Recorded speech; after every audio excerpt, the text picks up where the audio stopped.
Hello and welcome. This video is a rough simulation of Indian strikes on a Pakistani terrorist camp in Balakot. Details here are not 100% accurate due to the factors like software limitations, complexity of mission, and my knowledge. I've used TagView and command modern operations to create this. As you can see, the red marks on the map are Pakistani and the blue are Indian. These represent assets like air bases, radars, SAMs, and of course the terrorist camp in Balakot. Once you select any of these air bases, you can see details like planes stationed at each airfield, their weapons load, readiness status, and so on. Now you can see some of the aircraft, radars, and SAMs deployed on the Pakistani sides. The units displayed here are just a small fraction of actual numbers that were involved in the incident.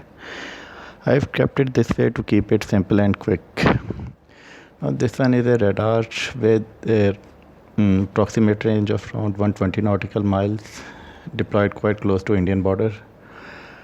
1 nautical mile is roughly equal to 1.8 kilometers. Now this PAF Murid Air Base has an AEW aircraft with some JF-17s armed with PL-12 and PL-9 air-to-air missiles. PL-12 has a rough range of around 90 kilometers. PL-9 has around 15-16 kilometers, roughly 8 nautical miles. Then there are a few more air bases which were not exactly involved, but I've just included them in this scenario here.